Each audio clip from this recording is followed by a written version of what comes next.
नमस्कार दोस्तों। वह गर्मी बहुत 42 को पार कर गई। अपना जो बुजुर्ग हैं वो अपना ध्यान रखना, गर्मी से बचाव करना।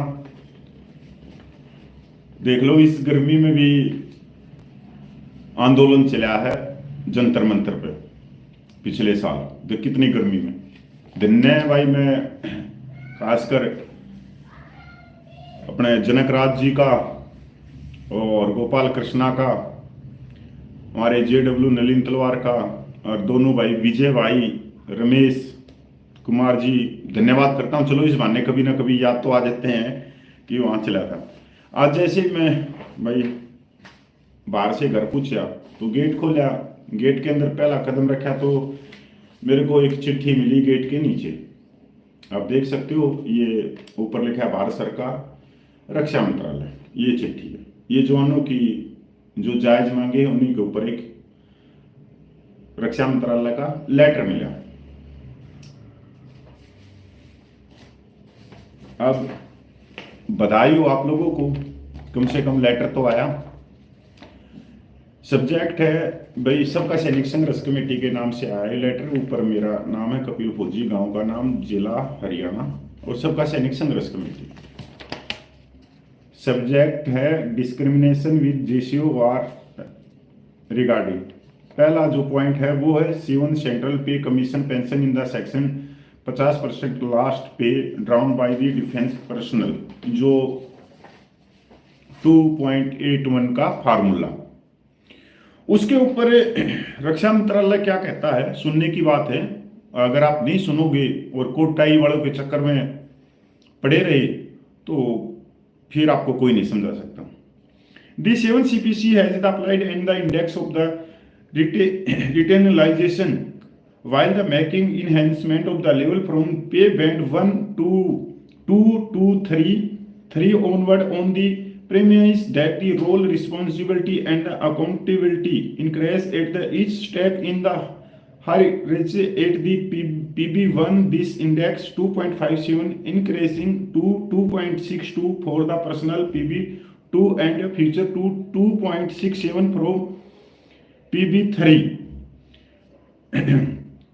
The same multiple is also being applied at the HAG and HAG plus level at the apex level.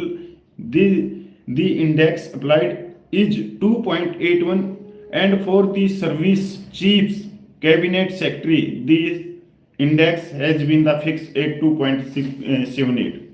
एक चीज तो बिल्कुल साफ होगी कि C1 पे कमीशन में 2.81 का फार्मूला दिया गया, जब वो सिविल थे, जब वो कोई भी थे जो अधिकारी थे।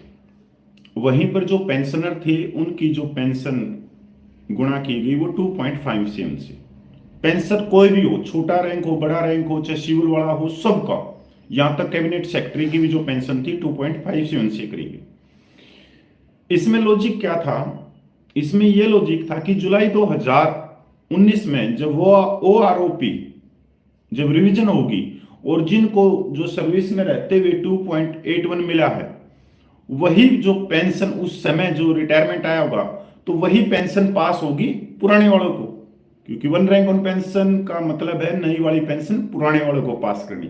बहुत ही दिमाग लगाया गया था इसमें, ये लोगों को पता भी ना लगे, और सरकार ने सर्विस पर्सन वालों के लिए कर दिया, चाहे कोई IPS हो, IAS हो, कोई भी हो। Disability pension at the uniform R rate of 30% of last pay down for the 100% disability is the guarantee in the present. However, the C1 CPC has the recommended disability pension. The defense force personnel may be granted on the slab-based system instead of the percentage-based system. The matter has been referred to anomaly committee of Ministry of Finance Department. जो disability pension है, जो percentage system दी जा रही है, क्योंकि C1 पे commission में slab system आना था, आपको पता हो 12, 17 और 27 पर ये परसेंटेज सिस्टम आया। परसेंटेज सिस्टम से क्या हुआ कि एक वर्ग की तो 2.5 लाख से ऊपर बन गई और एक वर्ग की बहुत ही कम, अगर नॉर्मल डिसेबिलिटी पेंशन की बात करें तो मिनिमम 9,000 रुपये। तो इसके ऊपर एनुअली कमेटी की रिपोर्ट है वो रक्षा मंत्रालय ने मांगी है। फिर आते हैं widow pension, family pension to widow of the defence force pensioner is not send uniformly at level 30% of last pay down by the individual. आप सबको मालूम है कि जो लास्ट वेतन का हमारे को जो पेंशन के रूप में 50% मिलता है, तो वहीं पर अगर उसकी मृत्यु हो जाती है तो उसकी फैमिली को 30%। इसके ऊपर ये बोल रहे हैं कि ये भारत सरकार का रूल कानून है, जो कानून बहुत पुराने समय से चल रहा है। और जो 30% जो पेंशन मिलती है वो सिर्फ एक सैनिकों की धर्मपत्नियों को नहीं मिलती, वो पूरे देश में, चाहे वो सिविल के कर्मचारी हो चाहे स्टेट के गवर्नमेंट के कोई भी हो, वो सबको मिलती है। इसके ऊपर लगातार हम चले हुए भी हैं। Widow service pension, the service pension of defence force pensioner is the सेंसेंग 50%। वहां ये हाथ झाड़ गई रक्षा मंत्रालय वाले, जहां हम ये कहते हैं कि 2006 में सिर्फ एक नायक की जो पेंशन थी 4046 रुपये थी, वहीं पे एक टीएस कर्नल की जो पेंशन थी 14600 रुपये थी। वो इस तरह से बढ़ी कि 2009 में भी कई सर्कुलर आए, और आज जब second one rank on pension के बाद में जो टीएस नायक है वो 20,000 रुपये पेंशन ले रहा है, तो वहीं जो लेफ्टिनेंट कर्नल है वो 95,000 चला गया। इसके ऊपर ये हाथ झाड़ दिए इन्होंने।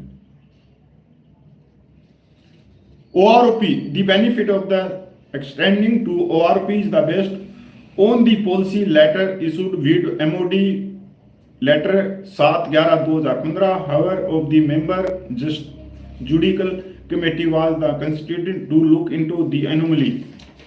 जो एक सदस्यीय जो कमेटी बिठाई थी, आज तक तो उसकी रिपोर्ट नहीं आया, पर कागजों में लिखते रहते हैं।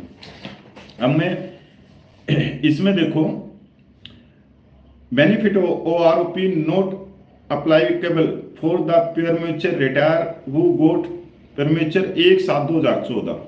1/7/2014 के बाद में जो भी प्रीमेच्योर ऑन रिक्वेस्ट जो डिस्चार्ज आया है उनको ORP नहीं मिलनी है। ये इसके अंदर क्या कहते हैं, as per the MOD letter 7/11/2015 and 7/1/2023 for the revision for the pension under ORP personnel who opted go get discharge on after 1/7/2014। इसमें एक चीज इन्होंने बहुत ही है, ये दूसरा लेटर है क्योंकि ये तो अब मिला है, पर इस ये लेटर अभी आया है। ये लेटर कब का डेट का है, ये आंदोलन के बीच में आया है। ये लेटर में इसलिए निकाला कि इसके अंदर एक चीज बड़ी साफ सुथरी लिख दी रक्षा मंत्रालय ने, और इसका जवाब मेजर जनरल सतवीर जी दे सकते हैं। क्या लिखा है इन्होंने, principal ORP contained in government letter date 7/11/2015 has been upheld by the Honorable Supreme Court while is order date 16/3/2022।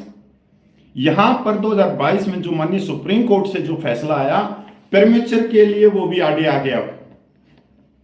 अब ये जवाब तो मेजर जनरल सतवीर बताए कि जो आपने केस घेरा ORP का माननीय सुप्रीम कोर्ट में, उससे क्या फायदा हुआ जवानों को। रिवीजन इस ऑर्डर के कारण नहीं रुकी हुई थी जुलाई 2019 की, नहीं वो तो पहले करनी थी, सरकारें बोल रही थी अभी कोर्ट में है केस। उसने तो कभी मना तो किया ही नहीं ना सरकार ने कि हम रिवीजन नहीं करेंगे। अब ये ORP का जो ऑर्डर आया माननीय सुप्रीम कोर्ट से, ये आगे आ गया, लिखना शुरू कर दिया कि प्रीमेच्योर को हम नहीं देंगे, क्योंकि माननीय सुप्रीम कोर्ट से ऑर्डर भी मिल गया। मतलब ये तो बल्ले बल्ले होगी। बधाई हो भारत सरकार को और बधाई हो मेजर जनरल सतवीर साहब को कि उन्होंने क्या किया है, अच्छा किया। तो वो जवाब दें कि इस लेटर से, इस केस से, माननीय सुप्रीम कोर्ट वाले केस से जो ऑर्डर आया उससे हमने क्या बेनिफिट है। आज तक ये ऑर्डर आया 16/3/2022 को, और आज तक उन्होंने ये नहीं बताया कि इस ऑर्डर से हमने क्या बेनिफिट मिला सैनिकों, बताया किसी को। और जबकि ये ऑर्डर पड़ा भाई, किसी भाई को पढ़ना हो तो मेरे से ले सकता है इस ऑर्डर को भी। ये ऑर्डर है, ये ऑर्डर है माननीय सुप्रीम कोर्ट का। ये आगे आ गया है आप लोगों को। बात तो करते रहे कि जवानों को इंसाफ मिलेगा, जवानों को वन रैंक और पेंशन में लाभ मिलेगा, सैनिक विधवा माताओं को मिलेगा, पर जब हम इनको पढ़ के देख रहे हैं कहीं कहीं, क्योंकि आज तक हमने वो ड्राफ्टिंग तो मिली ही नहीं जो ड्राफ्टिंग जो एप्लीकेशन माननीय सुप्रीम कोर्ट में डाली गई थी। यहाँ पे तो ये भी है, ये भी मांग करी गई थी कि मेजर को लेफ्टिनेंट कर्नल की पे दी जाए। अब ये तुम्हारे माननीय मेजर जनरल साहब ही बता सकते हैं कि इस ऑर्डर से 28 लाख पूर्व सैनिकों को क्या फायदा आया, क्या हक में आया, क्योंकि वो तो लिखने लग गए ना रक्षा मंत्रालय वाले तो कि वो आरोपी के ऊपर परमेश्वर के ऊपर की ऑर्डर आ गया, ऑर्डर आ गया। भाई रिजर्वेश पेंशन इन भी हाथ खड़े कर दिए कि जो 15 year is the granted reservist pension equal to 2.3 मतलब 2/3 9,000 मिनिमम। रक्षा मंत्रालय ने हाथ खड़े कर दिए। बस ये पॉलिसी है, पॉलिसी उन्होंने बना रखी है। Group pay after the 6 CPC pay scale of group X and group Y are the same but group X personnel are the paid group pay being technical group and the same can not be compared with the group Y which is non technical group. Group A के बारे में भी भाई अलग अलग पे आ गई मांगने की, तो हमने बहुत कोशिश की थी। Pension of honorary rank the service pension to defence force pensioner is sanctioned 50% last paid round. Honorary rank की जो पेंशन है, ऑनररी रैंक तो वैसे सारे में है, उनके लिए भी उन्होंने हाथ खड़े कर दिए माननीय रक्षा मंत्रालय ने। अच्छा, एक ये इक्वल मिलिट्री सर्विस पे दी मिलिट्री सर्विस पे was the introduced by the 6 CPC while the rate of MSP in the case of the GSU or the 6 CPC penalized the amount rate 1000 रखा था 6 CPC में, उसको बढ़ाकर फिर 2000 कर दिया। 7 CPC while para 6 to 113 started the commission did no see any merit in the extinct structure of grant MSP of officer 15,500 and जवान 5200। the government accepted the recommendation and accordingly armed force पे rule regulation 2017 यहाँ भी हाथ खड़े कर दिए, हाथ खड़े कर दिए सरकार ने। जबकि मेरे पास में पिछले सालों से कोई हजारों लेटर होंगे सरकार के, पर एक चीज देखने में मिला, जिस लेटर में ये पहले कुछ लिखते हैं उसी लेटर को ये आगे चल के अपने लेटरों में काट देते हैं। इतने लेटर हैं ये सारे सरकार के लेटर में, ये पूरा का पूरा ही। अब देखोगे 2 फाइल और भरे होंगे, सारे सबका कमेटी के हैं ये लेटर, पूरे के पूरे सरकार। ये देखो सरकार के ऊपर दिखा है डिफेंस के, जो लेटर भी पहले आता है उसको बाद में दूसरा लेटर उसको काटते हुए आता है। पहले कुछ बोलते हैं और महीने के 1-1.5 महीने में कुछ और बोलते हैं। मतलब एक तरह से हमारा क्या बना रखा है भगवान ही जाने भाई, क्या इन्होंने क्या बनाया है हमारा। अब आप देखो जिस लेटर के बारे में बात कर रहा था 2016 में पे कमीशन आया और ये लेटर 20/2017 का चला हुआ है। 18, 19, 20, 21, 22, 23 और भाई 17, मतलब 8 साल में लेटर पूछा है, 8 साल में। 2017 का लेटर है ये, वहां से चला 2024 में आके पूछा एक सिंपल डाक के द्वारा, कहां दब गया कहां नहीं था। पर इस लेटर में बहुत सारी चीजें हैं जिनको ये आगे चल के काटते हैं इन लेटरों में जो ये आ रहे। इतने